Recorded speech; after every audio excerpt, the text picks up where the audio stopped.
Here's where I'm gonna get real nerdy real fast. Oh boy, you talk, I won't. I'll just listen.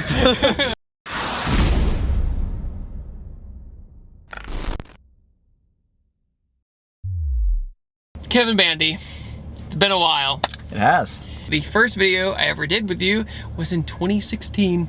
And you did your Miata road trip, or you're about to do your Miata road trip. That's right. With a trailer hitch on the back. And you essentially went on, what, an 8,000 mile road trip about? So the title of that video was 7,000 miles across the country. It ended up being 8,600. It was crazy. In a Miata. In a Miata. Which is all basically race spec'd out. Oh too. yeah, I was in like these tube racing seats. I was on 6-point harnesses. Everything. Yeah, and towing that trailer. It was pretty wild. How was that, towing that? Was it difficult, or do you even notice it? You don't really notice it. You got to remember that it's back there. But I can even like 3-point turn the thing in like a a small road. Those Harbor Freight trailers with the small tires, right? They don't hold up. I went through 6 tires on the trip. Really? Yeah. Oh my God. Well, don't talk about their jack stands right now. Trailers have been discontinued probably for those kinds of reasons. What are we in now?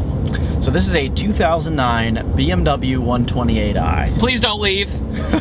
We promise we have some good stuff for you today. I remember when he told me about this 128i, I was like, why the 128? You had a 135. So what was your major decision to go from the 135 and actually race a 128 instead on track? I love the 135. I mean, you get in it, it's incredible. It's a great chassis. It's got so much go, and I mean, everybody knows you just put a little tune on there and you get a ton of power, right? Yeah. But that comes at a cost, and I didn't realize how high of a cost it was. All kinds of reliability issues. It can't handle the heat. The fuel system is underrated. The fuel system for the N54 is pretty unrelative. It's really bad. Pretty bad. And people are like, hey, the N55 is better, but you pay a lot more for it. And I still think you deal with a lot of the heat issues. Right. And maybe they figured it out. But at the lower cost end of the spectrum, you've got this without the turbos. Right. And it really solves a lot of that. I took the 135i on track twice. One time it left on a flatbed, and the other time it was in limp mode and through 14 codes. See, a friend of mine named Hunter back in Virginia, he had a 335i, and by the end of his ownership experience, it spent about $7 to $8 grand. And, mostly because the computer went bad, which then made the fuel system go bad, which made the fuel pump go bad. So it's just he was always fixing it, and I know everybody out there, I know that the N54 can be awesome. I know it can, but for what you're doing, you're coming from a Miata, and now you're with an inline 6 that's naturally aspirated. You're not going to have the same problems, and at the same time, it has enough go to keep the momentum up. So that's why when you told me about it, I was like, I don't get it at first. Like, why? And you're like, no, I promise. And you're like, and it's a manual. And I was like, they make those in manual? I didn't even know. So for this car compared to the 135i, I think you told me in total you've spent 10 grand. Yeah, so I bought this car for $5,800. Now it's in a little rough shape. It's far from the perfect one. It's got 140,000 miles almost on it now. But you still get that same great chassis. And here's what's really cool. BMW builds cars like Legos. Right. So my front lower control arms are the same ones on the M3, which are the same ones on the 1M. Right. Which, if you're looking around, you're paying 60, 70 grand for some of these 1Ms in the used market. The other thing I had issues with on this car was brakes. And again, trying to figure out the platform, the first thing I tried to do was like, okay, let's not go into the deep end. Let me see if I can just buy better and better pads and just run that. And it kind of worked, but I was still generating a ton of heat in the brake system. I found out that, even these race pads on the stock calipers, eventually it just got so hot that my brake calipers seized. Oh my God. And literally set the car on fire. Oh! No big deal.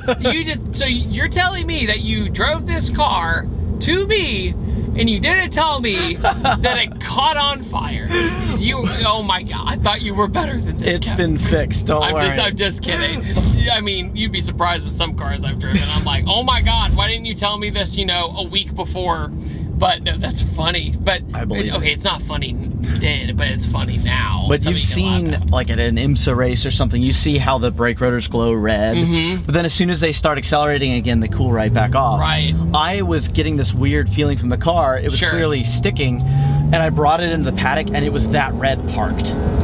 Just parked. Parked. And the actual sheathing over the brake line was on fire. Oh. Finally, Rhett, I'm still not there yet. Come on. There we go.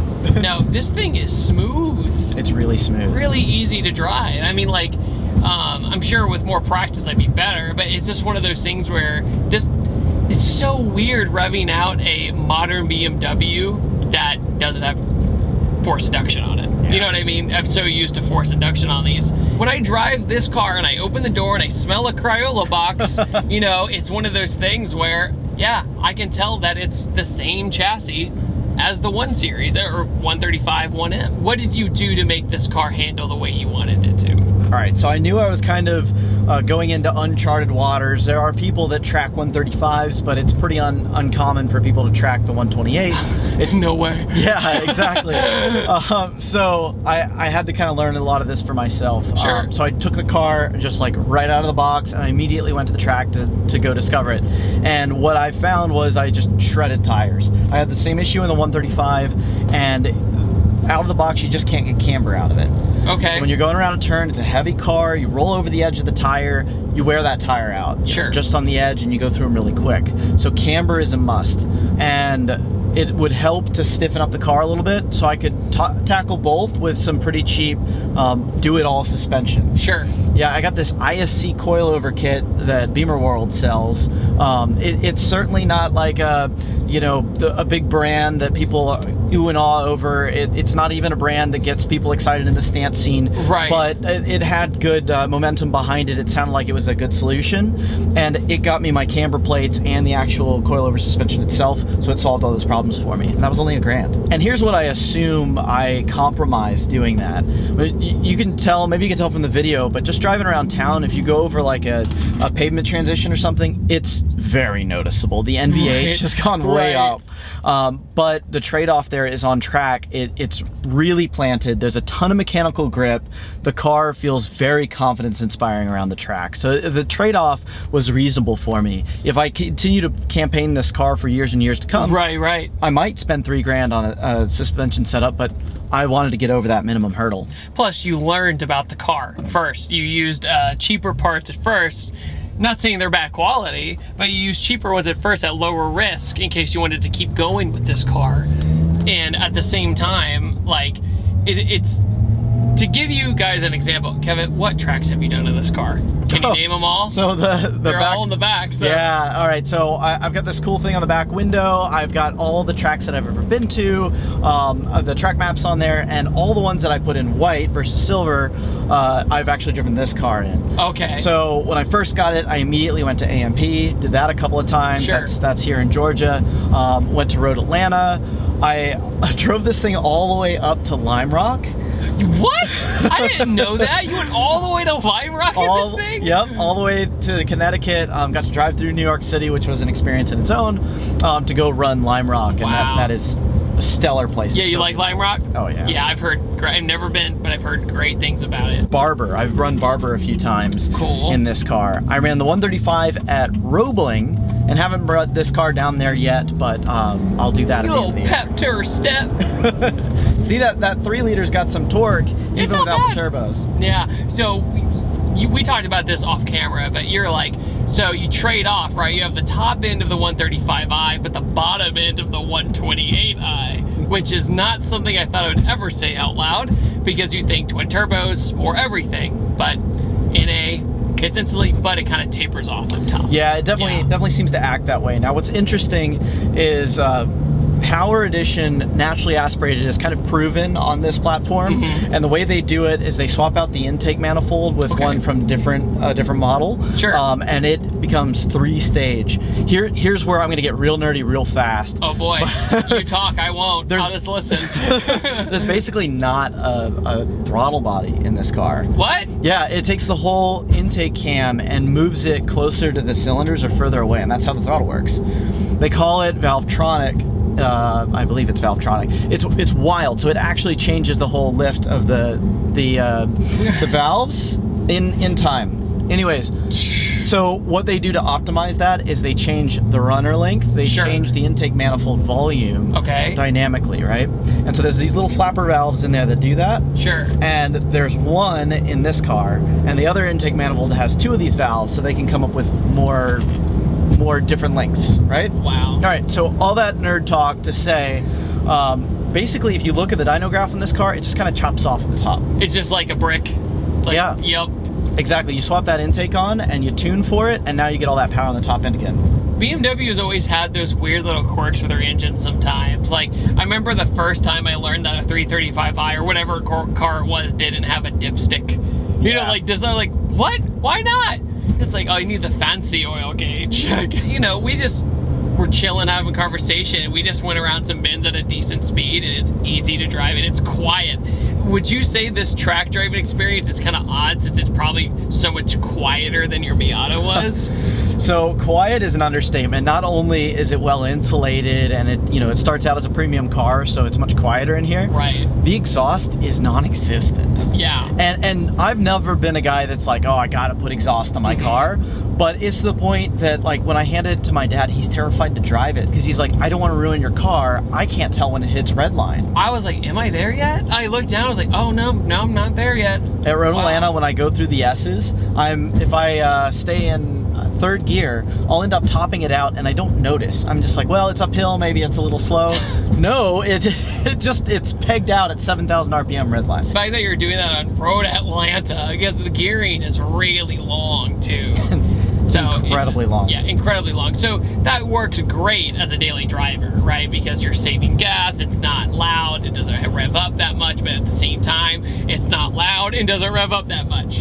It's one of those things where I think people are so scared to try and track the quote-unquote cheaper version of a car. Or that's all they do, right? They go, oh no, I need to have the really fast one out of the box to be a good driver. And the truth is, no, you don't. You really don't. Yeah, what I've found is typically cars are designed obviously to be driven on the road. They're designed to be, if you come up on a car that's stopped, you've got a panic brake. It's got to save you from that one heavy braking moment. Yeah. But tracking demands a lot more out of a car, and where they fall on their knees is if they don't have enough brake and if they can't handle the heat soak. Right. Taking the turbos off this car manages the heat well because it's basically the same engine and the same space under the hood and everything to manage all that heat. But you're not even going as fast. You're putting less demand on the motor and you don't have the turbos increasing the heat. And then the other thing is brakes. It's so quiet. God, you're not kidding. That 3rd gear is long. I still had 1,000 to go. Yeah, it's crazy. And it needs a header or exhaust or something. Header's what I've got planned because I want to hear it. Yeah, something. Yeah. It doesn't have to be obnoxious. Just like give me some feedback. I love naturally aspirated, and particularly on track, right? It's just one less thing to go wrong. Yeah. And if you sign up for your track day and you show up and you reserve that day to go have some fun and you're just wrenching on your car because it broke down on you. That's not a fun day. Exactly. And you paid all that money to be there. There's beauty in simplicity. Exactly. You know, and that's why so many people get really intimidated by new technology in cars because they're like, no, it's another thing to go wrong. And like, well, then we'll never progress, you know, if that's the case. But sometimes, like, just having this NA inline 6, it won't let you down. It's not going to have the same gasket issues a turbo car would, or the really annoying oil burning issues that they would. You know, like, that's just not as common when you're dealing with a simple combustion engine when there's not a lot going on. Yeah. Now, it's still a BMW, so it still leaks oil. I know. It sucks, man, because, like, I hate always, like, calling brands out like that, but it's, like, consistently, these inline 6s, like, they run so smooth, they're buttery, and then you gotta get some cardboard, put them under it when you park at home. Now, they did think that through. There's a lot of underbody, so it just collects all the oil for you. In the freaking, like, under tray, basically. Oh, my God. What do you think is your best advice for having somebody take their boring daily driver and making it able to also be something to use on track? It's a really good question, and I think the best answer here is make sure it's safe. So keep up with your oil change, your brake fluid, make sure you've got enough pad, and then just get out there and have some fun, right? Go sign up for a track day, get an instructor, learn as much as you can. Get an instructor. Get an instructor. And then listen to your instructor. I was about to be like, and listen. Well, on that note, I think that's a good thing to end on, man. Absolutely. All right, so how can people find you on social media? All right, so I go by Bandygram, BANDYGRAM. That's my Instagram, that's my YouTube. I don't keep up with it as much as I'd like, but I am active on my Instagram, so check it out. All right, well, thanks so much, man. I appreciate your time. Thank you for letting me drive your race car daily thingamajigger. I don't even know what to call it, but no, it works. It feels good. It doesn't feel overly race card out, and you could definitely 100% drive this every day. Absolutely. I say that a lot, but yeah, this is crown box on wheels. All right, everybody, I upload every Tuesday, Thursday, and Saturday, and I'll see you guys next time, and take it easy. Have a good one. Goodbye. This video is brought to you by Patterson Car Care. Get double of premium original detail product for half the price. Head over to PattersonCarCare.com or go to the link in the description below.